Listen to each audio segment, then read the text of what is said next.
Assalamu alaikum. Today we will do exercise 1C of book D3 8th edition and question number 12 we have to do today.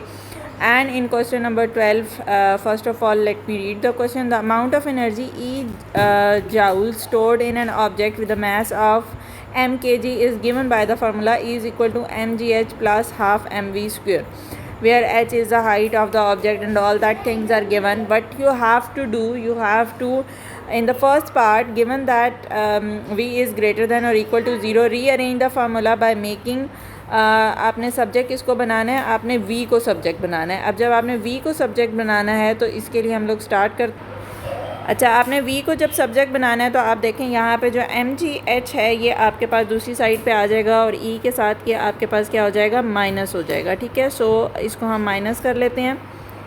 सो ये आपके पास आ जाएगा e minus mgh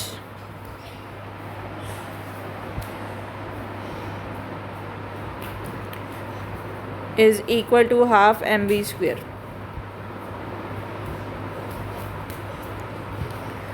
अब जो ये हाफ़ है, ये जो 2 है, ये इधर आके मल्टीप्लाई हो जाएगा. सो ये आपके पास बन जाएगा 2 into e minus m g H, और ये जो m है यहाँ पे आके क्या हो जाएगा, डिवाइड हो जाएगा.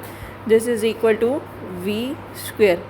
अब जो v स्क्वेयर है इसको आपने क्या करना है, बेसिकली हमने इसका बनाना है, v चाहिए हमें, v स्क्वेयर नहीं चाहिए. तो v जब चाहिए होता है तो आप क्या करते हो, स्क्वेयर रूट ले लेते हो दोनों साइड्स पे. ठीक है, तो यहाँ पे भी हम स्क्वेयर रूट ले लेंगे और इस साइड पे भी हम स्क्वेयर रूट ले लेंगे. तो ये v स्क्वेयर और v कैंसिल हो जाएगा. तो आपके पास v का जो आंसर है वो आपके पास क्या रह जाएगा, square root of 2 into e minus m g h divided by m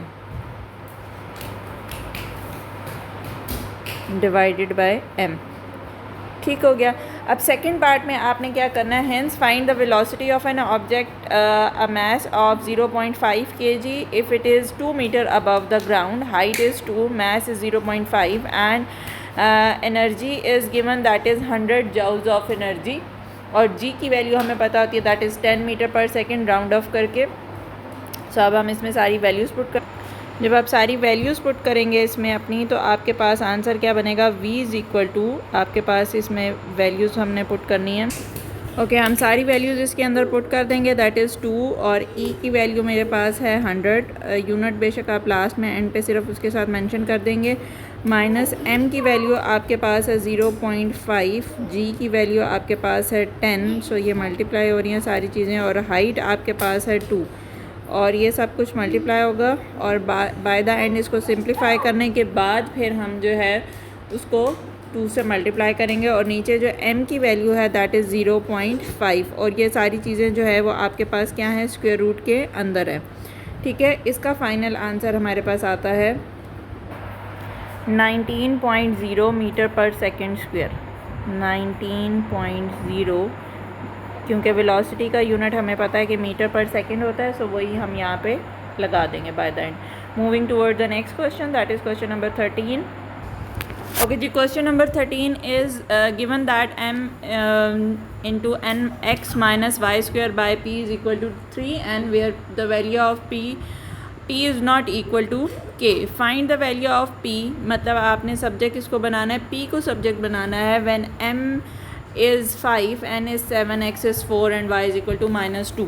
सो आपने जब इसमें p को सब्जेक्ट बनाना है, इट्स वेरी सिंपल. जो ये 3n है ये इधर आ जाएगा और ये जो p है ये यहाँ पे आ जाएगा. सो आपके पास क्या आ जाएगा, p will be equal to, आपके पास आ जाएगा m into n x minus y square divided by, आपके पास जो ये दूसरी वाली लाइन थी जो 3n था वो यहाँ पे आके क्या हो जाएगा, डिवाइड हो जाएगा. ठीक है, ये हमारे पास आ गई सारी वैल्यूज़. अब हमने p की वैल्यू फाइंड आउट करनी है जब हमें बाकी सारी वैल्यूज़ गिवन है. m की वैल्यू आपके पास क्या गिवन है, 5 गिवन है. n की वैल्यू आपके पास गिवन है 7, और x की वैल्यू आपके पास क्या गिवन है, 4 गिवन है. ठीक है, यहाँ पे आप बड़ी ब्रैकेट का यूज़ कर लें ताकि आप कंफ्यूज ना हो, बिकॉज 5 को आपने बाय द एंड सबसे एंड पे मल्टीप्लाई करना है, स्टार्टिंग में आपने कहीं भी मल्टीप्लाई नहीं करना. y की वैल्यू -2 है, सो -2 का जब आप स्क्वायर लेंगे तो वो आपके पास क्या हो जाएगा, 4 हो जाएगा, डिवाइडेड बाय आपके पास 3 और n की वैल्यू आपके पास क्या है 7 है। ठीक हो गया। अब इसको सिंप्लीफाई कर लेते हैं तो आपके पास आ जाएगा 5, 7 into 4 it's 28 minus 4 divided by 3 7 ज़ार इज़ 21।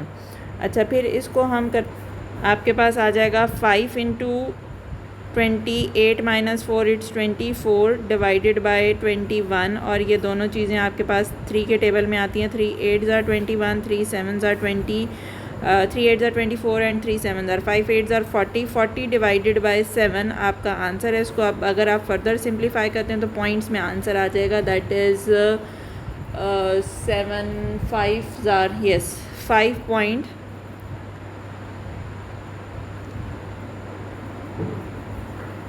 5.6 समथिंग इसका आंसर बनेगा, और फर्दर ये आप कैलकुलेटर से भी चेक कर सकते हैं। अच्छा जी, अब पार्ट बी की तरफ मूव करते हैं, जिसमें हमें n की वैल्यू फाइंड आउट करनी है, जबकि बाकी सारी वैल्यूज़ हमारे पास गिवन है। m 14 है, p 9 है, x 2 है और y 3 है।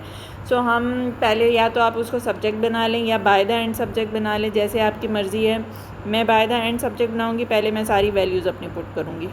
ओके जी, m की वैल्यू है 14, n मुझे फाइंड आउट करना है, x की वैल्यू है 2 और माइनस वाई स्क्वेयर जो है वो आपके पास है, y की वैल्यू है 3, तो y का स्क्वेयर जो है वो आपके पास क्या आ जाएगा 9 आ जाएगा, डिवाइडेड बाय आपके पास है p, और p की वैल्यू इस केस में मेरे पास गिवन है 9। अच्छा जी, p की वैल्यू मेरे पास है 9, और इस साइड पे भी मेरे पास है n 3 और n, सो 3 और n जो है वो हमारे पास क्या आ जाएगा एज़ इट इज़ आ जाएगा, क्योंकि यहाँ पे हम इसको फर्दर सिंप्लीफाई नहीं कर सकते। अब ये जो 9 है ये इधर आके क्या हो जाएगा मल्टीप्लाई हो जाएगा, सो ये आपके पास आ जाएगा 14 इंटू ये, क्योंकि ब्रैकेट में है इसको हम ब्रैकेट में ही लिखेंगे 2n माइनस 9, और ये 9 इधर आ जाएगा तो ये हो जाएगा 3 9 ज़ार 27n। ठीक हो गया। अब ये जो 14 है ये इधर आके डिवाइड होगा, तो फिर उसके बाद हम फर्दर इसको कुछ कर सकते हैं, तो ये आ जाएगा 2n minus 9 is equal to 27n by 14। अब इसको हम कटिंग नहीं कर सकते क्योंकि ये 27 और ये किसी भी टेबल में नहीं आते हैं। अच्छा, अब हम क्या कर सकते हैं कि इसको 9 को हम इस साइड पे ले आएँ और उसको, या आप इस स्टेप में ये भी कर सकते हैं, वेट, बजाय इसके कि इसको डिनोमिनेटर बनाएं हम यहाँ पे इसको मल्टीप्लाई कर सकते हैं, वो ज़्यादा आसान रहेगा। 14 2 ज़ार आपके पास आ जाएगा 28n, और माइनस 14 9 ज़ार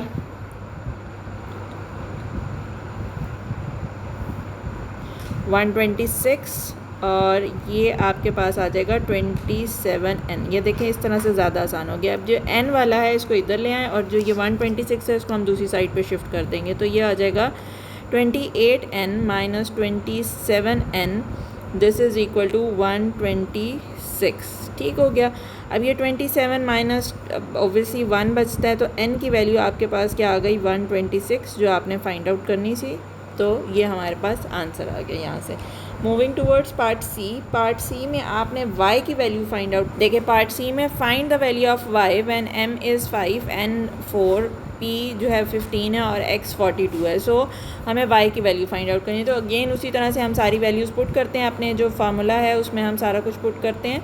सो हमारे पास आ जाएगा पार्ट 3, हम स्टार्ट कर लेते हैं, और वैल्यूज़ में पुट करती हूँ। m की वैल्यू अब मेरे पास है 5। ठीक हो गया। सो m की वैल्यू मुझे पुट करनी है 5, और फिर इसके साथ n की वैल्यू है मेरे पास 4, और x की वैल्यू है मेरे पास 42। ठीक हो गया। माइनस वाई स्क्वेयर है तो वो एज़ इट इज़ रहेगा, बिकॉज वो तो मुझे फाइंड आउट करना है। डिवाइडेड बाय मेरे पास क्या है p है, और p की वैल्यू यहाँ पे क्या गिवन है 15 गिवन है, इज़ इक्वल टू 3, और साथ में n है, और n की वैल्यू है मेरे पास 4। n की वैल्यू क्या है 4 है। अच्छा, अब ये 5 और 15 की मैं कटिंग कर सकती हूँ, तो मेरे लिए आसानी हो जाएगी। ज़रा ये मैं कटिंग कर देती हूँ 5 और 15 की, तो ये 5 3 ज़ार 15 हो जाएगा, और ये पूरी की पूरी कटिंग हो जाएगी।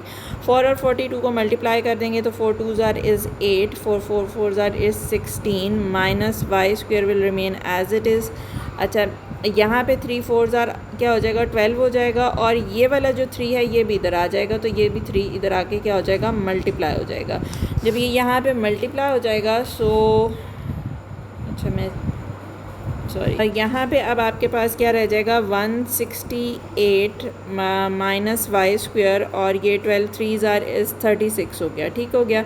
अब वाई स्क्वायर को इधर ले आए तो ज़्यादा बेहतर है, या आप इसी तरह से छोड़ देने से चलें, इसी तरह से कर लेते हैं। Minus y square is equal to 36 minus 168।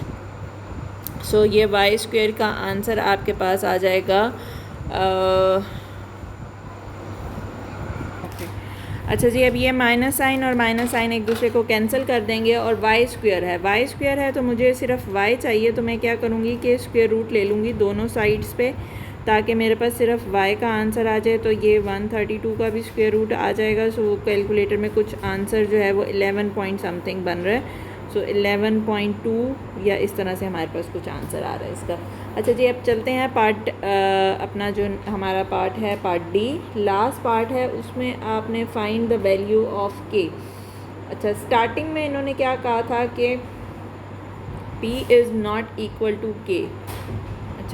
अच्छा इसको मैं आपको यहाँ से क्वेश्चन से ही समझाती हूँ। आपके पास गिवन दैट है where p is not equal to k, find the. अब पार्ट डी में आपने क्या करना है, k की वैल्यू फाइंड आउट करनी है। k की वैल्यू फाइंड आउट करने के लिए हमें क्या करना है कि p क्या नहीं हो सकता। ठीक है, अगर p सब कुछ हो सकता है, p 1 भी हो सकता है, -1 भी हो सकता है, 2 भी हो सकता है, कुछ भी हो सकता है, p क्या नहीं हो सकता, p 0 नहीं हो सकता। सो दैट मीन इधर ही अगर हम करते हैं p can't be equal to 0, क्योंकि अगर वो 0 के इक्वल हो गया सो दैट मीन कि वो जो है अनडिफाइन हो जाएगी, पूरी टर्म ही ख़त्म हो जाएगी। और यहाँ पे आपको क्या गिवन है, p is not equal to k।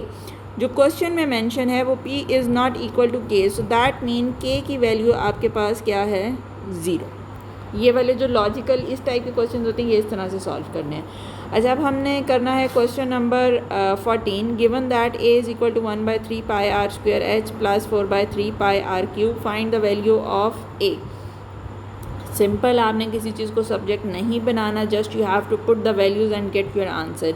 Part B में आपने एच का करना है, सो पहले हम पार्ट ए को कर। अच्छा जी, ये हमारे पास क्वेश्चन है, इसमें जस्ट आपने वैल्यूज़ पुट करनी है। 1/3 पाई की वैल्यू आप कैलकुलेटर में डायरेक्ट पाई ही लिखेंगे तो आ जाएगी। आर की वैल्यू आपके पास गिवन है दैट इज़ 7, सो 7 का आ जाएगा स्क्वायर दैट इज़ 49। एच की वैल्यू आपके पास गिवन है 15 और plus 4/3 will remain as it is, pi will remain as it is। पाई की x r की वैल्यू क्या है 7 है, सो 7 का यहाँ पे आ जाएगा क्यूब। अब इसको जब हम कैलकुलेटर से सिंप्लीफाई करते हैं तो हमारे पास जो आंसर आता है a का वो आपके पास आता है 2210। ठीक है, सो ये हमारे पास 2210। नेक्स्ट पार्ट में आपने h जो है, ये आपका जो h है, इसको आपने सब्जेक्ट बनाना है। अब इसको सब्जेक्ट बनाने के लिए हम लोगों ने क्या करना है, इसी में हम लोग कर लेते हैं पार्ट बी।